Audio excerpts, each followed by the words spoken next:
you're good to go? Yeah. Excellent. Well, hello, everybody. Welcome to the Talk to Danielle podcast. I am your host, Danielle C. Baker. And before we get started, be sure to like, follow, and subscribe to whichever channel you're listening or watching from. And today I have a great guest. I'm really excited to have her on because this is a kind of a conversation it's a newer type of conversation, I think, a newer style of parenting, and there's still a lot of question marks on it. So I have the lovely Dr. Blanka Kellermayer with me. And I'm really excited because she does specialize in peaceful parenting. And I know some of you will probably have a reaction already just hearing that there's so much more than just, you know, being happy. That's not what it's all about. And Blanka is going to shed some light on this for us. So thank you so much for coming on. I'm really excited to have you on. Thank you so much, Danielle. I'm very excited to be here. Thank you for inviting me. That's great. Before we get started, could you kind of just share your story and tell us how you got to where you are today? Sure. So I'm a neuroscientist by training. I have a PhD in molecular neuroscience, and I studied synaptic proteins in great detail during my PhD. So that's where my fascination about the brain stems from. And I had my first child during the last year of my PhD. So some of like people who are in research might know that sometimes you are living abroad, which was the case for me. So when you're welcoming your first child, it's not the easiest place to be without without the help of your family and friends. So it was challenging, and that led me to decide that rather than following and climbing the academic ladder, I'm going to try and transition into the biotech industry. So that's what I did. And I worked for a biotech company for nearly 5 years. I had my second child during COVID. Again, not the easiest times. So, and I remember there was this one day when I was driving home from work, and I landed on this podcast about this parenting podcast that was talking about how even though we set a boundary for our children or a child, and they might have an emotional meltdown or a tantrum over it, we can still empathize and validate their feelings. So, for example, if you turn the TV off after they've had their time for the day, you can still acknowledge their point of view and validate their lack of control and empathize with how they're experiencing it. And I remember this was just so transformational for me, and I've never looked back since. So I dove deep into how peaceful parenting works, and together with my knowledge about the brain, I feel like these two topics just come together and complete each other for me. It makes just total sense with how the brain works and how children develop. So it's transformed my parenting experience, my husband's parenting experience, and I'm really happy to share this with parents and help them with their parenting struggles as well.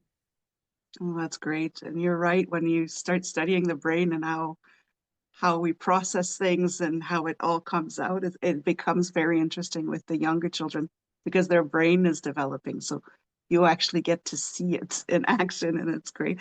You really didn't have good timing with children with in terms of having your support system. It is my hat off to you for keeping your sanity through it all. It's a lot to take in. Yeah, it wasn't the easiest, and I think it really helped me grow. And I always view my older child is a challenging one. He's got ADHD, and I always try to view the challenges that the challenges we face with him as my own learning curve. So he's teaching me how to become a better parent, how to become a better person through what we struggle with together. So yes, it wasn't easy, but I'm glad for the experience. Oh, that's good. I'm gonna start asking questions right away, but I pick three. I was thinking, can you walk us through three big ideas of what peaceful parenting is? I know there's more than that, but in our conversations, we've talked about three. So can you kind of, for those who are not too sure what peaceful parenting is, or may not know exactly what it's all about. Can you kind of walk us through the big ideas about it, please? Sure. So, peaceful parenting is focused on three main pillars. And the first one is parental self-regulation. Mhm. So, there's a lot of work on identifying what works for the individual parent because we're all different. The same thing might not work for two different people, right? So, it's tuning into how you can regulate your own emotions and your own how to stay calm in intense moments. So that's pillar number one. Pillar number two is connection. So there's a huge emphasis on connecting with your child, with each of your children, and because that the reason for this is because the only way we can influence our children or anybody to that matter is through our connection with them. So that's when they will want to cooperate with us if we're truly connected. And the third big idea is setting kind and firm limits. So the idea is that we're more like a manager or a coach rather than trying to control our kids. Mhm. And so when we set the limits, we guide them through the limit. We're always there helping and supporting them. Wow, those are great. Those are big pillars. Those are really big pillars. And the parents' self-regulation, I think, is one that we don't talk about a lot. We do tend, sometimes our children are good at getting us to react as opposed to respond. And so that self-regulation pillar is, I think, one that can be very interesting for all of us.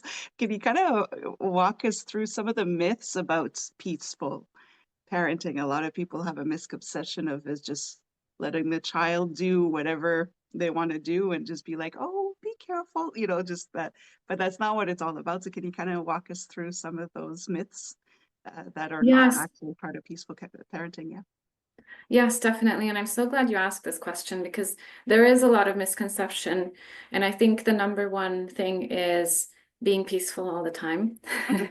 And I think this stems from the name of peaceful parenting. So it was Dr. Laura Markham who coined this term, peaceful parenting. And I consider myself a second generation peaceful parenting coach because so my mentor, Sarah Rosensweet, was trained by Dr. Laura Markham. Um, Nice. and one of the big myths, again, is that we are always calm, that there's no yelling, no shouting. And this is absolutely not the case. I mean, there is the goal, right? We want to stay calm, and there, with the piece of parental self-regulation, there's a lot of focus on working on ourselves and identifying our own triggers. And as you say, rather than reacting, we try to respond. And when we do mess up, because we're not perfect, no one's perfect, then the focus is on repair.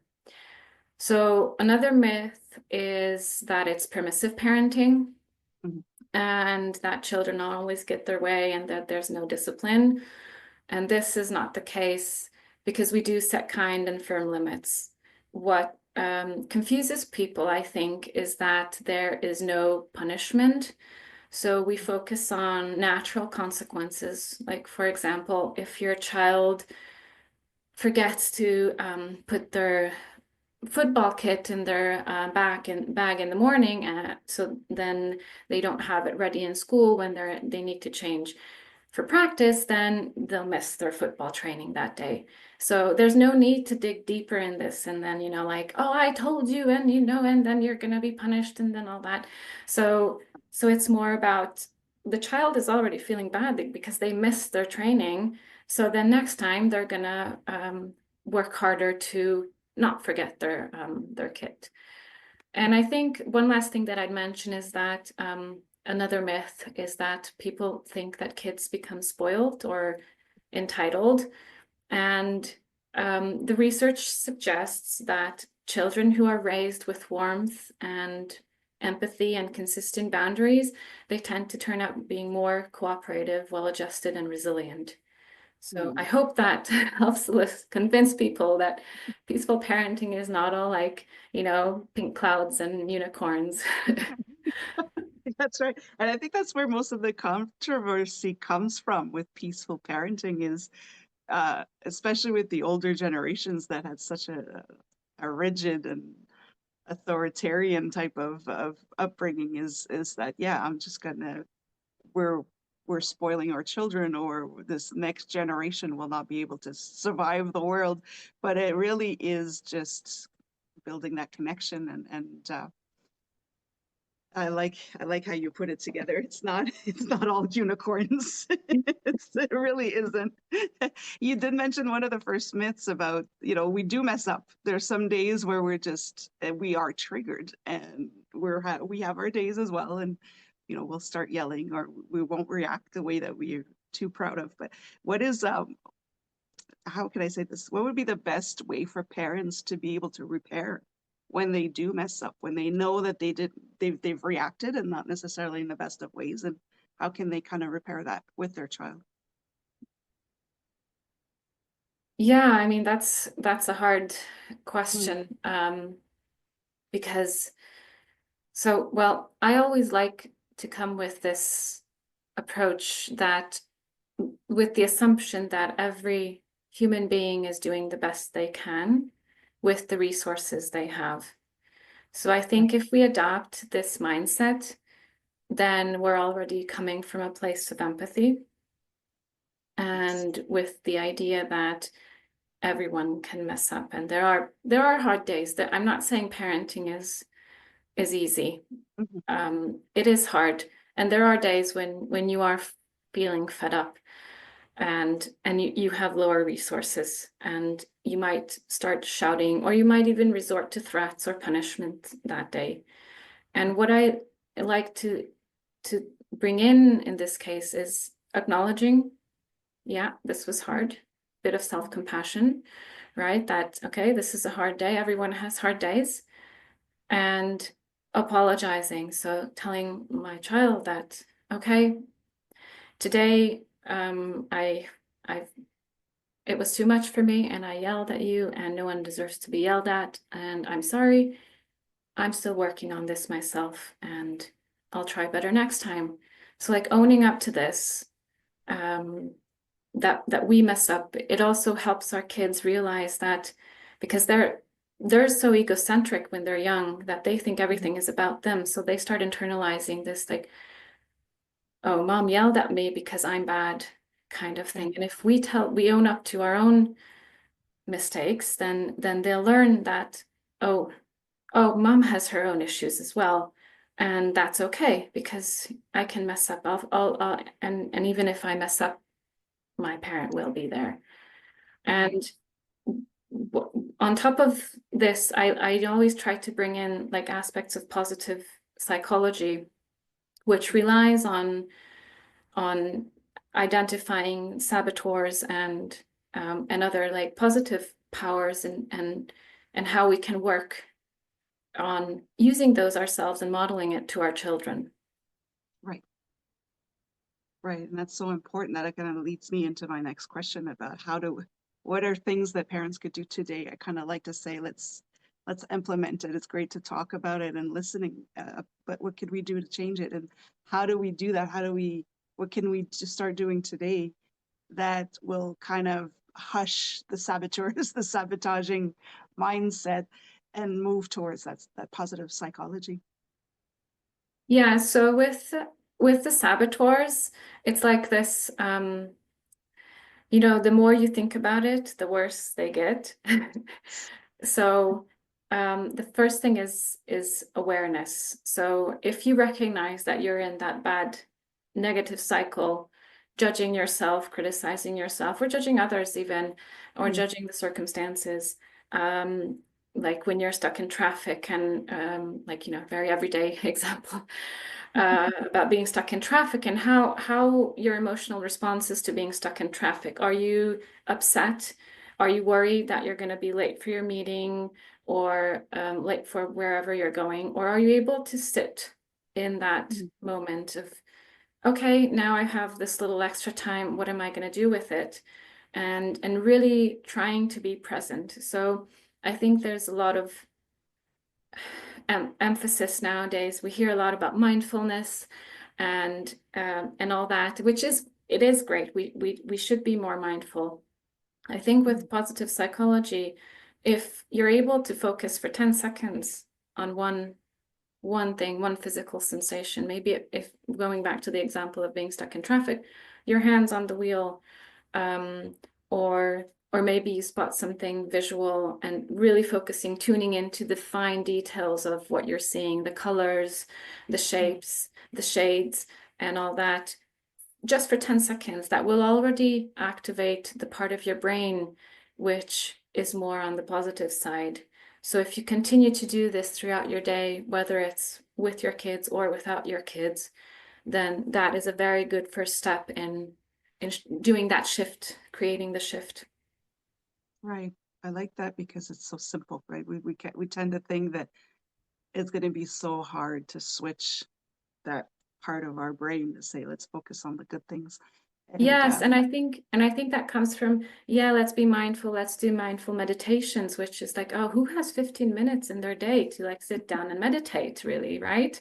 So I really like this idea of, oh, just for 10 seconds, and everyone has 10 seconds. Uh, and that's already the first step. So, and then celebrate. yes, it's so important. Yay, 10 seconds.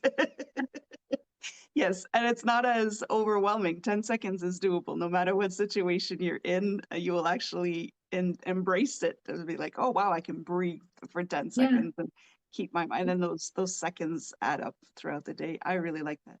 Nice and simple for everybody listening. Give yourself at least 10 seconds a day Yeah. Yeah. to manage that. And then you see over time, you see the change in the way that you think. I really like that. I'm going to throw you for a loop because I didn't tell you I was going to ask this question, but I think in our conversation it kind of flows. Is there any advice that you wish you would have had sooner when it comes to your parenting and how you show up as a mother? Is there any advice you wish you would have had sooner that would have made your life a Mm, little easier, maybe? well, that's a good question. Well, I think the advice I give myself to my younger parent self is to be more present, Yeah. because I think, especially with my firstborn, and due to the circumstances I was in with finishing my PhD, I wasn't as present as I would have wanted Yeah. to be. And I think these are times you'll never get back.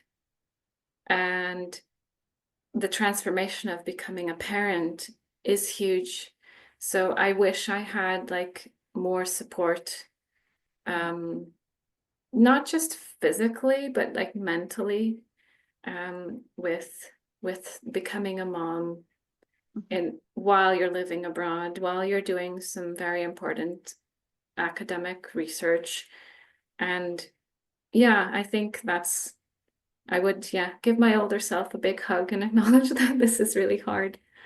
It's, oh, it's such good advice because especially as a new parent, when your first time, you really think you're on your own with that. You don't want to um, ask for help because you think you should be super mom, Yeah. and you should have it Yeah. all under control. And you feel like you need to prove yourself. So it's so important, not just physically, but yes, mentally as well, to get that support and allow yourself to take it all in. We're all learning as we go, so it's so important Yeah. to have that. And I think it's like, because I'm always surprised, and I hear this from so many parents that, we have the birth preparation courses, we have the breastfeeding support, sometimes, not not always. Yeah, And then that's it. Like then you're left on your own dealing with whatever yeah, is thrown at you. And that's when the hard part begins. So so so it's true. not the birth, like, I remember telling my husband back in the day when I was struggling with breastfeeding with my firstborn, is that I'd rather give birth. I had like a 26-hour delivery. I'd Yeah, rather give birth to him again than continue with breastfeeding, because it was so tough. And no one tells you how hard it is. And you're feeling that you're left there feeling like you're you're Yeah. failing because this is something that should come naturally and it doesn't come to you and you're like, oh, I suck at this. Yes, so true. Because we're just constantly thinking, what am I doing wrong? Why can I not get this? And then it's different with the second child. So you've gone through it with the first one. You think you've got it, and then the second child is completely different. So you have to relearn everything. It's just, we need to have these conversations to help parents say it's normal not to feel normal, I know. and Yes, definitely. to give yourself grace in the process. I think that's great advice. Thank you. Thank you for sharing that part. I put you on the spot there, but I No, could talk thank you for to, asking. yeah, I could talk to you all day about this. It's such an important topic, and I've seen it in my work over the years. I've seen the positive impact peaceful parenting has on children. I Hmm. came in kind of thinking, oh, what is this? Like it was just kind of, we need rigid rules and we need to be firm, but seeing the results over the years with so many different families, I see the difference in the way the child even just stands and the way they show up for themselves. I think it's great. So if people wanted to learn more, or is there something new coming up for you that you'd like to share that people could also have a look at? Yes, I am very excited because I'm planning my first masterclass, and that will happen at the end of February. So I am very happy to share the link for anyone interested. The topic is how to get your kids to listen without threats or punishment. And Wow. I'll be sharing some neuroscience-based like child development approaches and give you practical tools on like what can actually work and help you in those moments. And yeah, so if anyone's interested, I'll share the link and then you can just register. It's live, but there will be a recording if people cannot attend live. Oh, that's amazing. That's such a big topic. I think that's the first thing parents want to work on is like, oh, why can I stop yelling? I love that. And I'll put the link in the comments in the description of this episode so people can have a look at it and register if they'd like to. And of course, I'll put all of your other information as well with your website and all of that so they can have a look at what's going on. This is really exciting. Thank you so much for sharing all of this. And we'll make sure that people have a look at the beautiful work that you do as well. Before we go, I always ask this one question, and I can't wait to hear yours. Your answer is, what do you want to be when you grow up? Yeah, I was just telling you before we started recording about like I didn't really know what to answer this question. And I think that I want to continue on this imperfect journey. I am a recovering perfectionist and I do recognize the toll it's taken on my mental health, on my physical health over the years. So I want to embrace being imperfect. Mhm. And I really want to continue to help people, help parents enjoy parenting more and connect with their kids Yeah. more, because we need to raise a new generation of humans who are more empathic, who are more understanding, because the world is not in a good Mhm. place right now. And I feel worried for my own children's future and Yeah, I feel like this is the only way we can turn that around. that is beautiful, and you're absolutely right. We do. Nothing is changing, and if it's getting worse, we need to make that change. And yeah, uh, we need that new generation of world leaders who will put the human back into our world. I think that's beautiful. That's wonderful. Yes, I remember you saying, I'm not too sure which way this question is going to go, but I love it. I think it's, yeah, you're speaking my language on this one. I absolutely love it. And if people do want to know more about your work or work with you closely or collaboration and anything like that, where can they reach you? Is there a way, what's the best way for them to reach you? Yeah, so there's my website, drblankapeacefulparenting.com. I'm most active on LinkedIn, Mhm. just Blanka Kellermayer. So feel free to connect with me. I have regular posts there where I share parenting nuggets, Yes, and all sorts of stories from my own life or parents' lives. And yeah, so I'm yeah, anywhere if you want to connect with me. I'm on most. I have an Instagram and Facebook profile as well, but LinkedIn is probably the easiest. that's great. And I'll put that information in the description as well so people can reach you. So thank you again so much for coming on today and kind of giving us a good, realistic view of what peaceful parenting is. And hopefully that'll kind of trigger a little bit more curiosity for our listeners to really look into it and see the benefits of it. So I appreciate you sharing your wisdom and your expertise on this. Thank you so much. Thank you so much, Daniel, and I admire your work. So I Oh, thank you for doing what you do. thank you, and I look forward to seeing your master class. Actually, it sounds really interesting. That was the one I needed when I became a mother. It was the yelling part. So thank you again, and for everybody, don't forget to have a look at the description so you can follow Dr. Blanka's work as well. And until next time, stay safe, stay awesome, and we'll talk soon.